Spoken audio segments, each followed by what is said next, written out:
Welcome back खवातीन आज़ाद। अब cricket की बात करेंगे। पाकिस्तान और ऑस्ट्रेलिया के माबेन सीरीज स्टार्ट हो रही है। कल भी हमारे साथ नसीम राजपूत साहब मौजूद थे और हम इस सीरीज़ को लेके थोड़ा सा कॉन्शियस इस वजह से भी हैं कि हाल ही में पाकिस्तान की परफॉर्मेंसेस इतनी ज़्यादा अच्छी नहीं है और पाकिस्तान में अगर क्रिकेट भी लोगों ने देखना बंद कर दी तो फिर कोई खेल पीछे नहीं रहेगा। और इसी पर बात करने के लिए हमारे साथ बदियुज़्ज़मान साहब मौजूद हैं। बदी भाई, thank you so much for joining us. आपने हमें ज्वाइन किया है। सबसे पहले तो इस सीरीज़ के हवाले से बताइएगा, कितनी ज़्यादा सिग्निफिकेंट है ये सीरीज़ और क्या ऑस्ट्रेलिया पाकिस्तान को होम ग्राउंड में भी टफ टाइम देगा, क्योंकि पाकिस्तान के हालात काफ़ी पतले हैं सर। देखिए, पाकिस्तान टीम की अगर आप बात करें तो पाकिस्तान टीम का मोराल जो है वो काफ़ी जो है वो गिरा हुआ है। आप देखें कि जो बांग्लादेश के खिलाफ हम सीरीज़ आ रहे हैं उसके बाद जिस तरह की टीम में इनको समझ नहीं आता हम कौन-सी टीम मुंतखब कर रहे हैं, कौन से लड़के लेकर आ रहे हैं। एक के बाद एक चेंजेज़, एक के बाद एक चेंजेज़, वो नए लड़कों को जब कभी शामिल कर लेते हैं, कभी पुरानों को वापस लाते हैं। अब मुझे बताएँ कि आप शादाब खान को टीम में वापस लेके आए, कौन-सी परफ़ॉर्मेंस पे लेकर आए, ये किसी की समझ में नहीं आ रहा। उसके अलावा मोहम्मद नवाज़ क्यों बाहर है, किसी की समझ में नहीं आ रहा। मोहम्मद रिज़वान को आपने किस बेस पे बाहर कर दिया। ये देखें लाइकिंग डिसलाइकिंग अगर चलती रहेगी, अगर माइक हैसन को रिज़वान पसंद नहीं तो उसको बाहर कर दें, तो इस तरह से मैचेस जो हैं वो नहीं जीते जाते। इसलिए भाई मसला सारा ये है कि अभी आपको ये जो हार के आए हैं तो आपको इसी टीम के साथ मेरे ख्याल में जाना चाहिए था। 1-2 नए प्लेयर लाज़मी होने चाहिए। देखिए, ये नहीं होता कि आप जो है 7-8 नए प्लेयर को ले लें और उसके बाद 2-3 सीनियर को ले लें, उनको मुसलसल चांस देते रहें और ये कहें जी कि हम इस सीरीज़ भी जीत जाएँगे।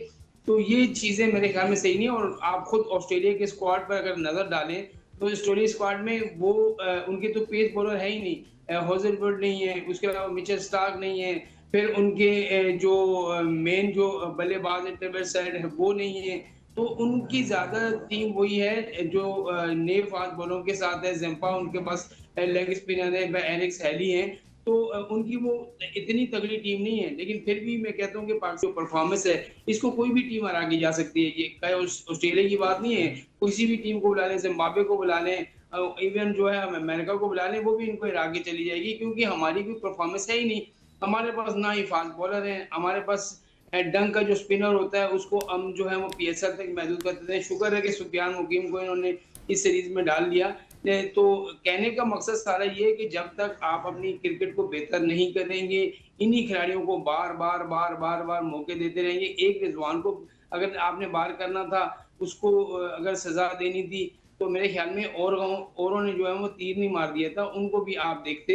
हुँ, हुँ। तो अगर आपने जो नई टीम बनानी है, तो आपके पास 25-30 का एक स्क्वाड होना चाहिए, जो आपके रिज़वान को जो है रिप्लेस कर सके। अब गाज़ी गौरी को आप रिज़वान के मद्दे मुकाबिल लाकर खड़ा कर रहे हैं, ये कहाँ है? फिर जो है वो इस तरीके रोहित नज़ीर को आप लेकर आ बदी रहे भाई, हैं, मैं इसी चांस तरफ ज़रूर आ रही दें। थी। जिस तरह से आप भी जिक्र कर रहे हैं रिजवान का, पाकिस्तान टीम की सिलेक्शन को आप किस तरह से देखते हैं? इन्होंने रिजवान को बाहर निकाला, जिसका जिक्र आप भी कर रहे हैं। हालांकि अगर ओवरऑल देखा जाए तो उसकी एवरेज तो अच्छी थी। वही तो मैं कह रहा हूँ कि हमारे यहाँ सिलेक्शन कमेटी का कोई म्यार नहीं है। हम्म। सिलेक्शन कमेटी आकिब जावेद के इशारों पर चलती है। आकिब जावेद जो चाहेंगे वो लड़का टीम में आएगा, आकिब जावेद जो नहीं चाहेंगे वो लड़का टीम में नहीं जाएगा। अब माइक हैसन जो है वो पाकिस्तान टीम को मैं तो कहता हूँ कि ये हेड कोच लेके आया ना व्हाइट बॉल का माइक हैसन, ये पाकिस्तान की क्रिकेट को बर्बाद करके रख के जाएगा। मैं आपको लिख के देने को तैयार हूँ। उसको मालूम है कि कौन से प्लेयर जो है परफॉर्म कर रहे हैं, कौन से नहीं परफॉर्म कर रहे हैं। मोहम्मद रिजवान को पहले आपने कप्तान बनाया, फिर उसको जो है वो T20 से निकाला, फिर आपने उसको वनडे में लेकर आए, फिर उसको वनडे से निकाला। अब एक टेस्ट मैच बचता है, अब आप वेस्ट इंडीज के खिलाफ सीरीज है, तो मुझे लग रहा है कि अब मोहम्मद रिजवान को टेस्ट से भी छुट्टी मिल जाएगी। अगर आपने पसंद नापसंद पर टीम बनानी है तो फिर आप इसी तरह चलते रहेंगे और आपकी क्रिकेट का वो मयार नहीं है। आपने कौन से ये जो अजहर महमूद को मैं 2-3 दिन पहले सुन रहा था जी, मिडल ऑर्डर की हमारे पास नहीं है, हम 7 ओपनर के साथ जा रहे हैं। ओ भाई, इस मिडल ऑर्डर के लिए तो हम जो है 2 साल से 3 साल से आपके सामने पीट रहे हैं कि भाई मिडल ऑर्डर आपके पास नहीं है, आप ओपनर के साथ पूरी क्रिकेट खेल रहे हैं। और जहाँ पर एक ये जो अपना हम बांग्लादेश से आ रहे हैं, यहाँ हम्म। पर आपको एक बॉलर की कमी महसूस हुई है। आप 7 बल्लेबाजों के साथ जा रहे हैं और वो भी बल्लेबाज कौन से? जो सारे ही ओपनर हैं। एक आध के अलावा सारे ही ओपनर जो खेल रहे हैं, तो इस तरीके से मैचेस नहीं जीते जा सकते। तो कहने का मकसद सारा यही है हसनैन भाई, आप लोग जो जिस तरीके से आप चीज़ को उठाते हो, तो कहने का मकसद ये है कि ये लोग जब तक इस टीम को जो है ना पूरी तरीके से मुकम्मल तौर पर इन सीनियर को साइड पे नहीं करेंगे, जूनियर को आगे के लेकर नहीं आएंगे, आप एक पोल नहीं बनाएंगे। हाई परफॉर्मेंस सेंटर आपने क्यों बनाए हैं? कराची में भी बना दिया, लाहौर में भी बना दिया, फैसलाबाद मुल्तान में भी बना दिया। ओ भाई, यहाँ से लड़के भी तो निकलने चाहिए, जो लड़के परफॉर्म करते हैं उनको सामने तो आना चाहिए। आप मुझे ये बताएं, अब एक अली रजा ने पीएसएल में क्या बॉलिंग की, हर तरफ अली रजा बैट्समैनों के लिए खतरा है, अली रजा बैट्समैनों के लिए खतरा है। ओ भाई क्या है, हम तो सामने बैठ के मैच देख के आए, 135 36 या 40 से वो भी अभी भी गेंद पीएसएल में कर रहा है। जब इंटरनेशनल क्रिकेट में आप जाते हैं तो वहां पर आपको प्रेशर इतना होता है कि आप उस तरह की परफॉर्मेंस नहीं दे पाते।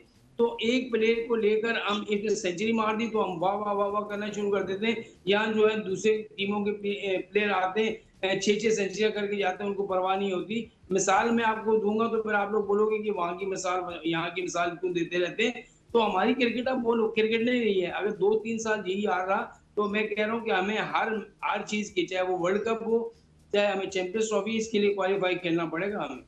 और बदी भाई, मुझे ये बताइएगा कि ये जो तशवीश पाई जा रही है पाकिस्तान के स्पोर्ट्स के हल्कों में, क्रिकेट के हल्कों में, स्पोर्ट्स जर्नलिस्ट जितने हैं वो बोल रहे हैं, लेकिन वो तशवीश हमें पाकिस्तान क्रिकेट बोर्ड में नज़र नहीं आ रही। वहाँ पे बैठे आकिब जावेद को शायद इतनी तशवीश नहीं होगी, वहाँ पे जो बैटिंग कंसल्टेंट है या फिर कोचेज़ हैं उनको कोई तशवीश नहीं है, वो उनके मुताबिक सब चीज़ें ठीक हैं, क्योंकि जिस तरह की सिलेक्शन अभी हुई है उसमें तो वही नाम है, बगैर परफॉर्मेंस के वो टीम में आए, और अभी भी टीम एक हवाई तजर्बे से गुजर रही है। चल गया तो चल गया, नहीं तो इनको निकाल के कुछ नए मुर्गों को ले आएंगे, उनको ज़बह कर देंगे।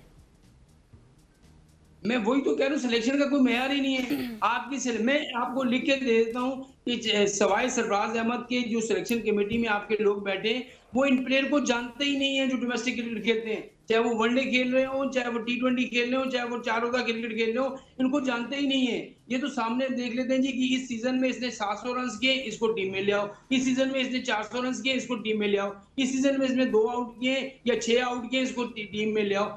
ये तो हमारी सिलेक्शन कमेटी का जो है मयार है। आज जगह ऐसी सिलेक्शन नहीं चली। आकिब जावेद जब से पाकिस्तान क्रिकेट बोर्ड में आए, उनसे ना तो कोई पूछ रहा है कि भाई परफॉर्मेंस क्या हो रही है, आप कौन सी टीम सेलेक्ट कर रहे हैं, आप कैसा कप्तान बना रहे हैं। ये 2-3 साल में तो हमने 6 कप्तान बदल दिए। इन कप्तानों ने हमें क्या रिजल्ट दिया, आप कप्तानों को क्या, अब बातें हो रही है जी कि कप्तान चेंज करेंगे टेस्ट मैच का। ओ भाई, लेके किसको आएंगे?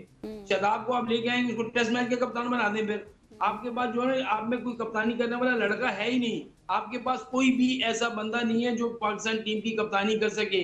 एक रिजवान को आपने थोड़ा सा ग्रूम किया था, वो चीजों को समझता था, विकेट के पीछे होता था, वो जो मशवरे देता था, उसको आपने बाहर कर दिया है।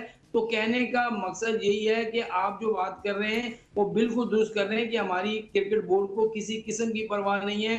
ये सिर्फ मुझे परवाह है, आपको परवाह है कि ये पाकिस्तान क्रिकेट के साथ खिलवाड़ क्यों हो रहा है। दुनिया भर में मजाक बना जा रहा है कि पाकिस्तान टीम को आखिर हो गया है। हम अपने रिकॉर्ड के लिए, अब बाबर आजम और बाबर आजम को अगर पीएसएल में टॉप रन कर देता है तो भाई वो किस काम के हैं?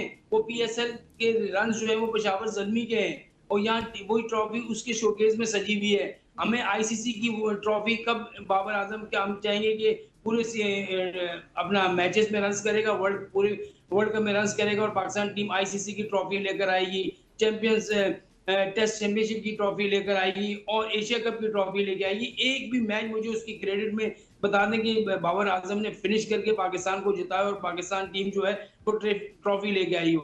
रिकॉर्ड बना दिए, 4023 रन बना दिए, 3023 रन बना दिए, चौके मार दिए, छक्के मार दिए। वो भाई रिकॉर्ड जब ही माने रखते हैं जब आपकी टीम जीत रही होती है। जब आपकी टीम हार रही हो और आप रिकॉर्ड आपके बने हो, वो किसी माने में नहीं आते। तो ये चीजें आपको सोचनी पड़ेगी, पाकिस्तान क्रिकेट बोर्ड को सोचनी पड़ेगी कि हमारी क्रिकेट जो है तबाही के दाने पर खड़ी है, इसको बेहतर कैसे किया जा सकता है। वही चेहरे वापस ले आते हैं, वही इन्हीं चेहरों को 1-2 साल गायब रखते हैं, फिर वापस टीम में आ जाते अच्छा हैं। वदी भाई, तो मुझे ये बताएं, अब मेरे आपसे 2 सवाल हैं। एक तो जिस तरह आप भी बात कर रहे हैं, माइक हैसन जो है वो हम देख रहे हैं वो सारे ऑलराउंडर लेकर आ रहे हैं, कोई स्पेसिफिक स्पेशलाइजेशन किसी खिलाड़ी की हमें नजर नहीं आ रही। ये हमारे लिए नुकसानदेह साबित हो सकता है। और दूसरा ये भी कि वो ये चाहते हैं कि शादाब होने चाहिए टीम में, इसकी वजह क्या नजर आती है आपको? देखें, ये मैं बता रहा हूँ कि शादाब के हक में है, वो माइक हैसन ही शादाब को लेकर आया है। ये आपको मैं लिख के देने को तैयार हूँ। माइक वही ना, तो गजल वजह पूछ रही है आपसे सर, वजह क्या है? वजह तो बताएं ना, कोई अंदर की खबर बताएं। वजह यही है कि वो इस्लामाबाद यूनाइटेड में साथ रहे हैं, वजह यही है कि इस्लामाबाद की टीम के साथ रहे हैं। अभी सलमान अली आगा को कप्तान बनाने वाला माइक हसन था, क्योंकि वो इस्लामाबाद यूनाइटेड में था। तो कहने का मकसद सारा यही है, मैं आपको बता तो रहा हूँ कि लाइकिंग डिसलाइकिंग यहाँ चल रही है। अगर आप लाइकिंग डिसलाइकिंग पे जाएंगे तो आपकी टीम का बेड़ा गर्क हो जाएगा। आप जो टैलेंटेड प्लेयर हैं उनको बाहर रखेंगे, आप अपनी पत्तियों पे लेके लोगों को आगे आ जाएंगे तो पाकिस्तान टीम की कहाँ खड़ी है। आज दिन तक किसी ने सोचा कि हमारी मिडिल ऑर्डर बैटिंग में कोई 2-3 बल्लेबाज है ही नहीं। आप किसी ने सोचा? कभी नहीं सोचा। हमारी बॉलिंग का मेयार ये है कि हमारे पास 130 135 से ऊपर की स्पीड का कोई बॉलर ही नहीं है। फिर स्पिनर में आप देख लें, वही टेस्ट मैच में आप कहते हैं नुमान ने ये कर दिया, साजिद ने ये कर दिया, बांग्लादेश के तो उनसे बॉलिंग ही नहीं हो पा रही थी। तो आपको ना ही आपके पास फास्ट बॉलिंग बची है, ना आपके पास मिडल ऑर्डर है, सबको आपने ओपनर बना दिया है। ये चीजें आप जब तक सही नहीं करेंगे आपकी क्रिकेट सही नहीं होगी। यहाँ पर चेयरमैन पीसीबी मोहसिन नकवी साहब को यहाँ पर एक्शन लेना होगा। उनको कहना होगा कि जो परफॉर्म करे उसको टीम में रखो, जो परफॉर्म नहीं करे उसे टीम से बाहर करो, चाहे वो कितना बड़ा स्टार क्यों ना हो। और मैं तो पाकिस्तान क्रिकेट बोर्ड को मशवरा देता हूँ कि आज से 3 साल पहले जो आप फिटनेस टेस्ट लिया करते थे, इन खिलाड़ियों के फिटनेस टेस्ट लें। अगर ये 16 की टीम मुंतखब हुई है, मैं आपको लिख के देने को तैयार हूँ, इसमें से एक भी खिलाड़ी फुल फिट नहीं है। सर ये तो इनका आप इनके फिटनेस टेस्ट नहीं ले सकते सर। ये तमाम आपके ओहदेदारान, आप जिसका नाम लेंगे, ये इनके साथ वीडियोस बनवाते हैं अपने टिकटॉक पे और इंस्टाग्राम पे वायरल होने के लिए। ये इनका क्या फिटनेस टेस्ट लेंगे? मुझे ये बताइएगा कि नसीम शाह की क्या परफॉर्मेंसेस थी डोमेस्टिक क्रिकेट में, लिस्ट ए क्रिकेट में, फर्स्ट क्लास की बात कर रहा हूँ, पाकिस्तान सुपर लीग की बात कर रहा हूँ। एक ILT में उन्होंने 4-5 ओवर्स अच्छे करवा दिए, उसके बाद आज तक उनको मार पड़ रही है। वो किस परफॉर्मेंस के ऊपर ODI में आए सर?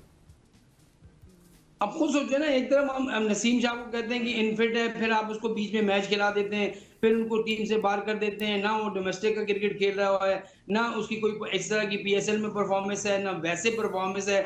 फिर वो टीम में आ गया। फिर RS राउफ को कभी आप कहते हैं कि डेथ ओवर का बॉलर अच्छा नहीं है, ये तो जो है वो हमेशा से पाकिस्तान टीम को जो है जीता जिताया मैच हरवा देता है, उसको भी आप टीम में ले आते हैं।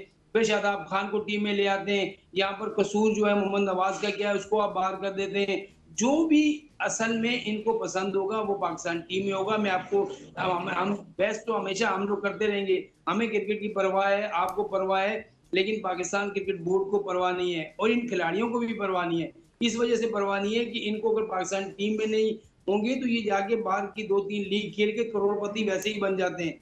आप अगर पाकिस्तान टीम में इनको इतने बड़े बड़े सेंट्रल कॉन्ट्रैक्ट आपने दिए हैं, मुझे बताएं 50-50 60-60 लाख रुपए माहवा जो है उनको वैसे ही बैठे बिठाए मिलते हैं, चाहे वो क्रिकेट खेलें या ना खेलें। मैच फीस अलग, उसके अलावा TADA अलग, इनके जो शाना जो रिहाइश है वो अलग, फिर इनका जो ट्रेवल है बिजनेस क्लास में वो अलग। तो ऐसे मजे कौन छोड़ना चाहेगा। तो यहाँ आखिर में ये होता है कि 1 आध 2 अपनी अच्छी इनिंग्स खेल लो, 50 कर लो, अगले मैच सीरीज के लिए जगह बनाओ, खत्म। पाकिस्तान टीम हारे जीते इनको कोई परवाह नहीं है।